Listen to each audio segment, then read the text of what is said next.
Alors qu'une vague de 7 mètres frappe la proue, une secousse brutale fait trembler le navire. L'équipage ressent un craquement tonitruant résonner à travers la coque en acier. Au début du XXIe siècle, le transport maritime mondial évoluait rapidement, avec le développement de porte-conteneurs toujours plus grands pour répondre aux exigences croissantes au baisse croissant du commerce mondial. Les porte-conteneurs avaient une capacité moyenne de 6000 conteneurs. MOL, ou Mitsui O.S.K. Lines, est l'une des principales compagnies maritimes japonaises. Ils offrent des services d'expédition complets dans le monde entier, transportant des ressources énergétiques, des matières premières et des produits finis. Pour suivre le rythme de l'économie florissante du début des années 2000, ils avaient besoin de porte-conteneurs plus grands à ajouter à leur flotte. En 2008, Mitsubishi Heavy Industries achève la construction du porte-conteneur Post-Panamax, APL Russie, pour la compagnie de transport maritime de conteneurs American President Lines, ou APL. Les navires Post-Panamax sont si grands qu'ils ne peuvent pas passer par le canal de Panama, et Mitsubishi Heavy Industries est connu pour produire certaines des plus grandes solutions industrielles et maritimes, ce qui est en fait l'une des entreprises d'ingénierie les plus respectées au monde. L'American President Lines Russie était un navire ultramoderne mesurant 316 mètres de long et 45 mètres de large, pouvant transporter jusqu'à 8110 conteneurs, ce qui en faisait un acteur clé à l'ère des méga-porte-conteneurs. La coque du navire a été conçue pour résister aux contraintes liées au transport de grandes quantités de marchandises à travers des océans agités. Il a été construit en acier à très haute résistance qui possède une solidité supérieure à celle de l'acier ordinaire. Le navire jumeau de l'American President Lines Russie, création a été l'un des premiers navires à utiliser ce type d'acier dans la construction navale lors de sa construction en 2007. En utilisant de l'acier à très haute résistance, Mitsubishi Heavy Industries a pu réduire l'épaisseur des plaques métalliques, rendant le navire plus léger tout en conservant son profil de solidité. Il était propulsé par un moteur diesel à 2 temps qui fonctionnait selon un cycle simplifié de seulement 2 courses du piston. Une montée et une descente qui produisaient d'énormes quantités de puissance avec moins de pièces mobiles, garantissant ainsi la fiabilité lors de longs voyages. Le navire était propulsé par une seule hélice à pas fixe. Certains navires ont une hélice à pas variable, ce qui signifie que les pales de l'hélice peuvent changer d'angle. L'hélice à pas fixe est l'un des types d'hélices les plus simples et les plus couramment utilisés dans l'industrie maritime, car elle est simple et fiable. Le navire a été conçu pour être simple et fiable, avec un faible niveau d'entretien. La société de classification des navires, Classe Nippon Kaiji Kyokai Leader au Japon, a mené l'inspection, la certification et les services techniques du navire pour garantir sa sécurité et sa fiabilité, et a confirmé qu'il respectait les normes internationales de sécurité et de conception en vigueur à l'époque. En juin 2012, l'American President Lines Russie a été affrété par Mitsui O.S.K. Lines et renommé Mitsui O.S.K. Lines Comfort. Comfort est devenu une partie intégrante de la flotte mondiale de Mitsui O.S.K. Lines, desservant les principales routes commerciales entre l'Asie, le Moyen-Orient et l'Europe. Mais à mesure que les porte-conteneurs prenaient de l'ampleur, les inquiétudes concernant leur intégrité structurelle augmentaient également. Mitsui O.S.K. Lines Comfort, comme beaucoup d'autres navires, a rencontré des défis uniques dans sa conception. Les navires plus grands sont plus sensibles aux contraintes structurelles, surtout par gros temps. En mai 2013, Classe Nippon Kaiji Kyokai réalise une inspection spéciale pour évaluer l'intégrité structurelle et la préparation opérationnelle du Mitsui O.S.K. Lines Comfort. Cette inspection complète est réalisée tous les 5 ans pour s'assurer que les navires restent conformes aux normes internationales de sécurité maritime. La coque du navire est inspectée pour détecter des défauts structurels comme des fissures, de la corrosion ou des déformations. Il se concentre sur les zones à forte contrainte, comme la section centrale, sujette à l'affaissement ou au flambement. Le flambement se produit lorsque la partie centrale du navire s'élève au-dessus d'une vague tandis que la proue et la poupe sont suspendues de chaque côté de la vague, créant ainsi une force de flexion vers le haut au milieu de la coque. L'affaissement est l'inverse, créant une force de flexion vers le bas au centre du navire lorsque la proue et la poupe sont portées par la crête et par la crête de 2 vagues. Les moteurs principaux, les moteurs auxiliaires et les systèmes de propulsion sont examinés pour s'assurer qu'ils sont en bon état de fonctionnement. Les pompes de cale, les systèmes de ballast et les réservoirs de carburant sont testés pour détecter d'éventuelles fuites ou problèmes de fonctionnement. Ils inspectent aussi les systèmes d'arrimage des conteneurs, les grues et autres équipements de manutention pour vérifier leur sécurité et bon fonctionnement. Les cloisons, portes, écoutilles et autres éléments sont contrôlés pour s'assurer qu'ils résistent aux inondations ou aux conditions météo extrêmes. Enfin, les canaux de sauvetage, les systèmes anti-incendie et les équipements de navigation du navire sont minutieusement inspectés pour s'assurer de leur conformité aux normes de sécurité. La société de classification Nippon Kaiji Kyokai conclut qu'il n'y a pas de problème majeur avec le navire. En juin 2013, le Mitsui O.S.K. Line Comfort se prépare à quitter Singapour et à se diriger vers Jeddah, en Arabie Saoudite. Cet itinéraire fait partie de sa rotation régulière reliant l'Asie à l'Europe, une route commerciale essentielle pour le commerce mondial. Dans le cadre de la procédure opérationnelle standard, un calcul de stabilité avant le départ est effectué pour s'assurer que le navire est stable, équilibré et apte à naviguer avant de quitter le port. L'équipage du navire s'assure que le poids total reste dans les limites de la ligne de charge du navire. Ils prennent en compte le poids de la cargaison, de l'eau de ballast, du carburant et de l'eau douce ainsi que de l'équipement à bord. Les calculs déterminent également si le centre de gravité est suffisamment bas pour garantir la stabilité. Ils mesurent le tirant d'eau, qui est la profondeur du navire sous la ligne de flottaison, et l'assiette, qui est la différence entre le tirant d'eau à la proue et à la poupe.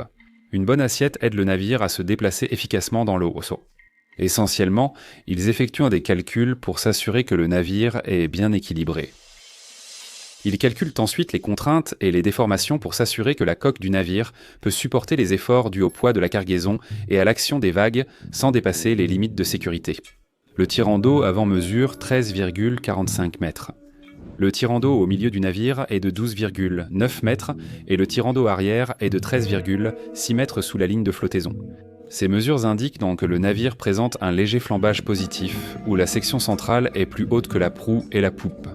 Les officiers du navire confirment que tous les calculs nécessaires de stabilité et de contraintes sont terminés et que les résultats sont conformes aux normes du navire. Le navire a à son bord 2807 tonnes de fioul lourd, 490 tonnes de fioul à faible teneur en soufre, 139 tonnes de gazole à faible teneur en soufre et 6160 tonnes d'eau de ballast. Ces quantités sont calculées pour maintenir une stabilité et un assiette optimale pendant le voyage.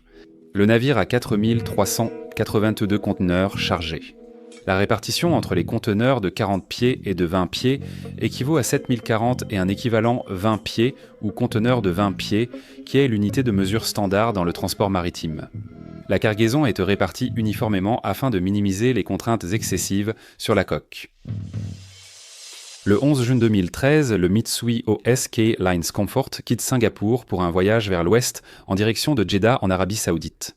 L'équipage de 26 personnes, composé de marins expérimentés des Philippines, de Russie et d'Ukraine, travaille efficacement pour s'assurer que le navire est prêt pour son voyage à travers l'un des couloirs maritimes les plus fréquentés et les plus difficiles au monde. À la tête du département pont du navire se trouvent le capitaine et son second, tandis que le chef mécanicien est responsable du département machine. Leur itinéraire les mènera à travers l'océan Indien, la mer d'Arabie et jusqu'en Europe via le canal de Suez. Le navire quitte le port et l'équipage débute sa routine. Le premier officier surveille les arrimages de la cargaison et les piles de conteneurs. Le chef mécanicien vérifie le moteur et le système auxiliaire pour s'assurer que tout fonctionne sans problème. Le navire maintient une vitesse moyenne de 18 nœuds avec le moteur tournant à 83 tours par minute. Le logiciel de routage météorologique fournit à l'équipage des informations sur les conditions attendues pendant leur voyage, indiquant de forts vents de mousson et une mer modérée à forte dans la mer d'Arabie. L'équipage planifie en conséquence en sachant que les moussons d'été de la région peuvent être imprévisibles. Le Mitsui O.S.K. Lines Comfort est considéré comme bien équipé pour faire face à ces conditions difficiles. Mais alors que le navire poursuit sa route à travers l'océan Indien, il devient évident que le voyage ne sera pas de tout repos. La saison de la mousson bat son plein et la mer devient de plus en plus agitée d'heure en heure. Le 16 juin, 5 jours après le début de leur voyage, le vent commence à se lever, atteignant 38 nœuds, ce qui est suffisamment fort pour créer des vagues abruptes qui mettent à l'épreuve même les plus grands navires. Une houle de 6 à 7 mètres déferle sur l'océan, frappant la proue du navire à intervalles réguliers. Mais l'équipage de la passerelle est habitué à la mer agitée. Pour minimiser l'impact des vagues et réduire la contrainte structurelle, ils ajustent la vitesse du moteur du navire, la réduisant à 79 tours par minute, contre la vitesse standard de 83 tours par minute. La vitesse moyenne du navire passe de sa vitesse de croisière de 25 nœuds à 17, ce qui les mettra légèrement en retard pour arriver à Jeddah à l'heure. Mais le capitaine privilégie la sécurité à la vitesse. Le système de routage météorologique fournit des recommandations à jour, avertissant d'une hausse de la hauteur de la houle sur leur trajet. Les conditions dans la mer d'Arabie peuvent être traîtresses pendant la mousson, mais les officiers de quart ne considèrent pas la situation comme alarmante. Le Mitsui OSK Lines Comfort est un navire moderne, équipé pour résister à des conditions difficiles, et ses calculs de stabilité avant le départ n'indiquent aucune raison de s'inquiéter. L'équipage suit les procédures standards. Les sondages du charpentier sont effectués chaque matin pour confirmer que les ballasts et les réservoirs de carburant restent stables. Les sondages du charpentier font référence à la méthode utilisée sur les navires pour mesurer les niveaux de liquide dans les réservoirs, les fonds de cale ou les espaces vides du navire. Ces vérifications sont essentielles pour détecter toute variation du niveau d'eau dans chaque compartiment, ce qui pourrait déstabiliser le navire. Le chef mécanicien, dans la salle de contrôle des machines, surveille les systèmes du navire, dont les jauges de carburant et les alarmes de cale. Le Mitsui OSK Lines Comfort, comme de nombreux porte-conteneurs modernes, est conçu pour fléchir sous les charges immenses qu'il transporte. Cette flexion, appelée flambement et affaissement, se produit lorsque le poids de la cargaison interagit avec les forces des vagues et de la flottabilité. Les concepteurs du navire tiennent compte de ces contraintes, mais la marge d'erreur est étroite, surtout en mer agitée. Aux premières heures du 17 juin, la situation est gérable mais tendue. Sur la passerelle, l'équipe de quart de 4 heures à 8 heures surveille la progression du navire. La visibilité est réduite à cause des embruns, mais l'équipage s'adapte et il n'est pas nécessaire de modifier la route. Sous le pont, le premier officier termine ses inspections, notant que tout est en ordre, mais il a l'impression que le mouvement du navire, son tangage et son roulis est légèrement inhabituel. Le premier officier réveille le capitaine et ils discutent de la météo sur la passerelle. Ils décident de modifier légèrement la route pour réduire l'impact direct de la houle. En abordant la houle sous un angle différent, le navire naviguera plus en douceur car une plus grande partie de la coque sera en contact avec la vague. Les ingénieurs en bas rapportent que tout fonctionne dans les paramètres normaux et continueront à surveiller de près dans la mer agitée. À 7 heures du matin, le charpentier effectue à nouveau ses sondages quotidiens. Ses relevés sont les mêmes que la veille, mais il remarque quelque chose d'étrange. L'avant du navire semble réagir aux vagues différemment de l'arrière. Il rapporte ses observations au premier officier, mais toutes leurs mesures correspondent à leurs calculs et il n'y a aucun signe évident de problème, donc ce n'est pas considéré comme urgent. Et de toute façon, que cherchez-vous quand tout sur votre liste de contrôle est conforme à ce qu'il devrait être ? Ce qu'ils ne peuvent pas voir, ce que le premier officier et le charpentier peuvent ressentir et percevoir, c'est que la coque en acier du navire a atteint ses limites après seulement 5 ans de service. De minuscules fissures, invisibles à l'œil nu, se sont formées dans les plaques métalliques à très haute résistance. À 7h45, le navire se trouve à près de 200 milles nautiques, au large des côtes du Yémen. Une série de vagues atteignant jusqu'à 7 mètres de haut s'écrase contre la proue bâbord. La force de l'eau résonne à travers la coque en acier et l'équipage ressent un craquement sec et brutal, différent de tout ce qu'ils ont connu auparavant. Sur la passerelle, le premier officier et le veilleur sentent immédiatement que quelque chose ne va pas. Le veilleur remarque que l'avant du navire semble désaligné. Dans un moment d'incrédulité, il pense que cela pourrait être une illusion d'optique causée par les vagues. C'est quelque chose que je vois parfois dans ces histoires. Souvent, il y a un décalage entre la réalité de ce qui se passe et le fait de reconnaître qu'une catastrophe est en train de se dérouler devant vous. Le premier officier appelle le capitaine à la passerelle. Le chef mécanicien, dans la salle de contrôle des machines sous le pont, ressent aussi l'impact. Quelques instants plus tard, les alarmes commencent à retentir. L'espace de la quille, où passent les conduits sous le navire, commence à se remplir d'eau. L'eau s'engouffre dans la cale numéro 6 et dans les réservoirs de carburant du côté bâbord. Le capitaine ordonne au premier officier d'aller enquêter sur la passerelle. Se déplaçant rapidement dans le passage sous le pont, le premier officier constate que la cale numéro 6 est déjà inondée jusqu'à la hauteur d'un niveau de conteneur. Le bordé latéral qui forme la paroi extérieure de la coque présente des fissures le long des joints et ces fissures s'élargissent à chaque vague. Le premier officier informe rapidement le capitaine de sa découverte sur la passerelle. Il montre au capitaine une photo sur son téléphone, où l'on voit une large fissure de chaque côté du navire, près du centre. Le capitaine réalise la gravité de la situation. Le Mitsui O.S.K. Lines Comfort ne fait pas que prendre l'eau, il est en train de se briser. Le capitaine du navire ordonne immédiatement de réduire la vitesse du moteur principal à 45 tours par minute. Il doit réduire la vitesse, ce qui soulagera un peu la pression sur le navire, mais il doit tout de même maintenir une vitesse suffisante pour manœuvrer et stabiliser le bâtiment pendant qu'ils évaluent leur option. S'il arrête complètement les moteurs, le navire dérivera parallèlement aux vagues, ce qui pourrait faire chavirer le bâtiment dans la mer agitée. Il ordonne alors au timonier d'ajuster légèrement le cap pour minimiser l'impact direct des vagues. Ils doivent viser un angle légèrement incliné par rapport aux vagues.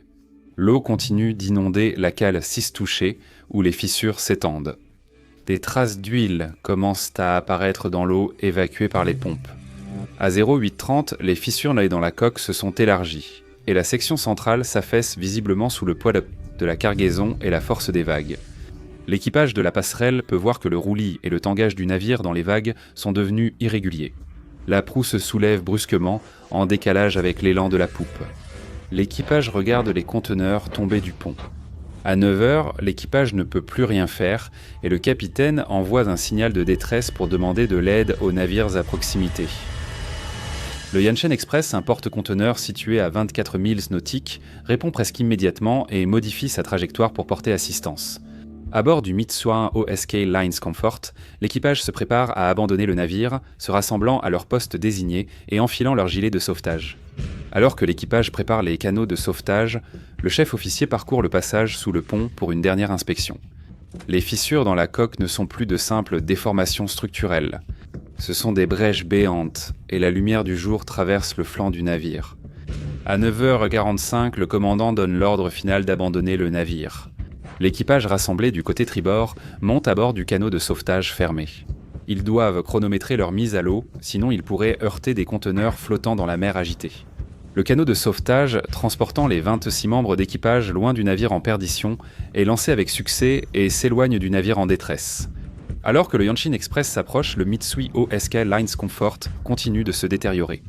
Près de 2 heures plus tard, à 11h36, l'équipage est secouru sain et sauf, et à 11h48, le Mitsui O.S.K. Lines Comfort se brise en 2 parties, la proue et la poupe dérivant séparément.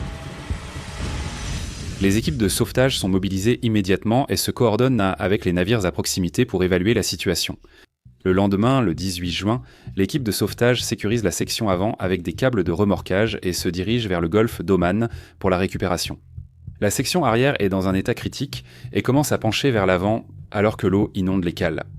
Le 27 juin, la section arrière coule par 4000 mètres de fond à 170 000 nautiques des côtes omanaises. 1700 conteneurs et 1500 tonnes de fuel sombrent avec la section arrière, au sautant, laissant derrière eux une nappe de pétrole qui s'étend à la surface. Le 6 juillet, un incendie se déclare sur la section avant. Le feu se propage rapidement, engloutissant les débris restants. La garde côtière indienne rejoint les navires de sauvetage et, ensemble, ils tentent d'éteindre les flammes. Mais le feu prend le dessus sur eux et 4 jours plus tard, le 10 juillet, la section avant coule à 160 000 nautiques au large des côtes indiennes, dans 3000 litres d'eau avec 2400 conteneurs supplémentaires et 1600 tonnes de fuel. Le navire était assuré pour 66 millions de dollars afin de couvrir sa coque et ses machines.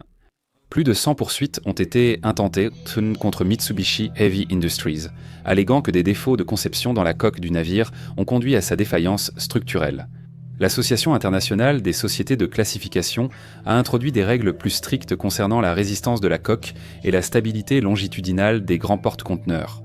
En février 2014, Mitsui O.S.K. Lines a poursuivi Mitsubishi Heavy Industries pour les coûts liés au doublement de la résistance de la coque des navires jumeaux du Comfort. La perte du Mitsui O.S.K. Lines Comfort a entraîné des demandes d'indemnisation estimées entre 300 et 400 millions de dollars.